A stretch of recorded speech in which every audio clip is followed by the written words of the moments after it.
राजस्थान, जो अपनी अनूठी संस्कृति और ऐतिहासिक विरासत के लिए पूरी दुनिया में प्रसिद्ध है।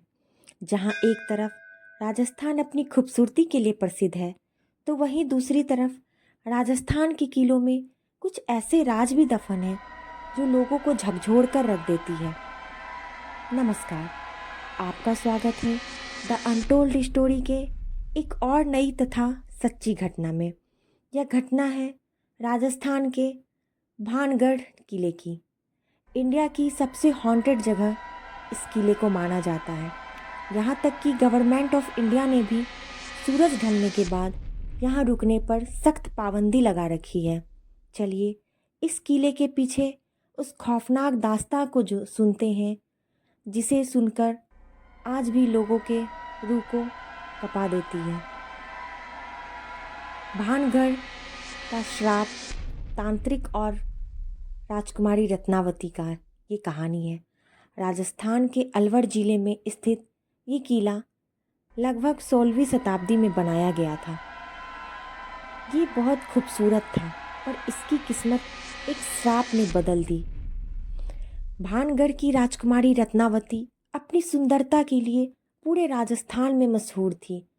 जब वो विवाह के योग्य हुई तो कई राजकुमार उनसे शादी करना चाहते थे, लेकिन उन पर एक बुरा साया पहले से ही मंडरा रहा था। गांव में एक तांत्रिक रहता था जिसका नाम सिंघिया था। वो काले जादू का माहिर था और रत्नावती इतनी खूबसूरत थी कि उस पर वो फिदा हो गया था। वो जानता था कि एक साधारण तांत्रिक होने के नाते वो राजकुमारी को कभी नहीं पा सकेगा, इसलिए उसने जादू का सहारा लिया। एक दिन जब राजकुमारी रत्नावती की दासी बाजार से इत्र खरीदने गई तो सिंघिया ने उस इत्र की शीशी पर वशीकरण मंत्र पढ़ दिया। उसका मकसद था कि जैसे ही रत्नावती वो इत्र लगाएगी वो उसके पास खींची चली आएगी। लेकिन राजकुमारी रत्नावती को उसकी चाल का पहले से पता था। उन्होंने वो शीशी एक बड़ी चट्टान पर दे मारी। जादू के असर से वो चट्टान तेजी से लुढ़कती हुई खुद सिंघिया को कुचल दिया। मरने से पहले सिंघिया ने पूरे भानगढ़ को श्राप दिया, यहाँ रहने वालों हर इंसान एक दिन मारा जाएगा और उनकी रूहें हमेशा इसी किले में भटकती रहेगी। उन्हें कभी मुक्ति नहीं मिलेगी। अजीब बात यह है कि सिंघिया की मौत के कुछ ही समय बाद भानगढ़ और अजबगढ़ के बीच एक युद्ध हुआ। उसमें पूरा भानगढ़ तबाह हो गया और राजकुमारी रत्नावती समेत सभी लोग मारे गए।